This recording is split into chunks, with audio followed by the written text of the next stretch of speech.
themselves, and they wanted clarity about their future. They didn't like being in this tense environment, and they wanted to have career progression.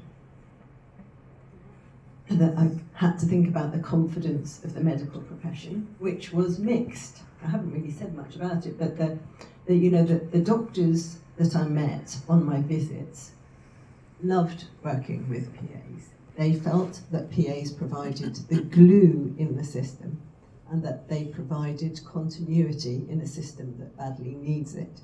But it was mixed confidence. That was alongside what I was hearing from the Royal Colleges. Trust of patients and the public was also mixed.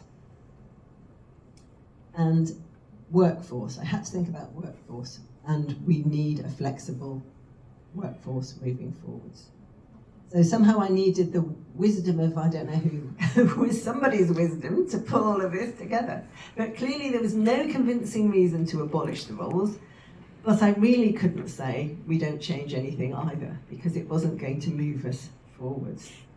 We need clarity, clarity, clarity, clarity to effectively embed the roles in the NHS so they're working well, so everyone understands how the PA role is adding value.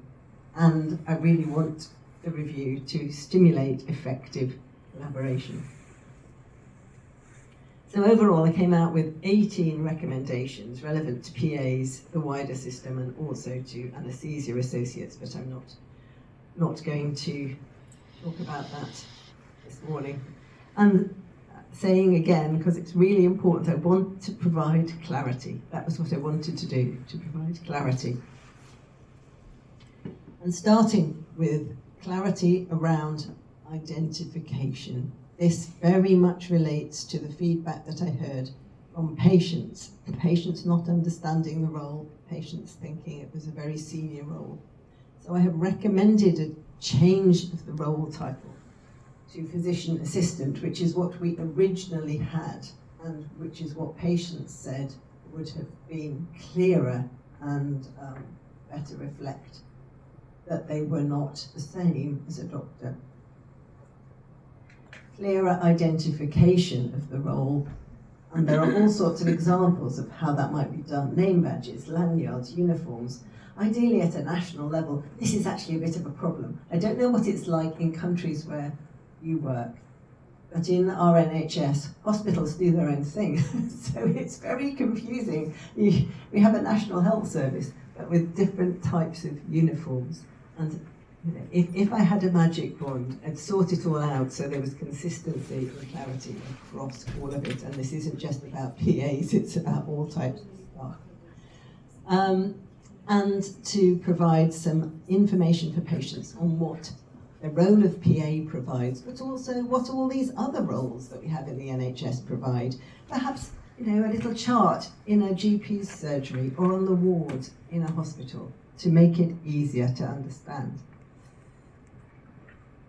And in terms of clarity, I think we need complementarity to doctors, not confusion. Because I think patients have been confused, the system's been confused, and I think we need to be clear what the PA roles are. And there's plenty of work to do. And if you look at the spectrum of work, you could divide it, if you like, by risk. There's lower risk and there's higher risk patients. And I think if we thought about it a little bit harder, we could divide that work so that we have the doctors, which I think we'd all acknowledge have longer, more intensive training, are addressing the higher risk areas, and the PAs, the lower risk areas. To provide clarity, I provided some national job descriptions for the first roles that PAs undertake in secondary care and in primary care. Not forevermore, but just the first roles, just to make it easier for the system. Then this is probably the most controversial. The most controversial bit is the bit about not seeing undifferentiated or untriaged patients. And at the moment, that sits as the recommendation that came originally from the RCGP, the GPs, that should be for minor ailments.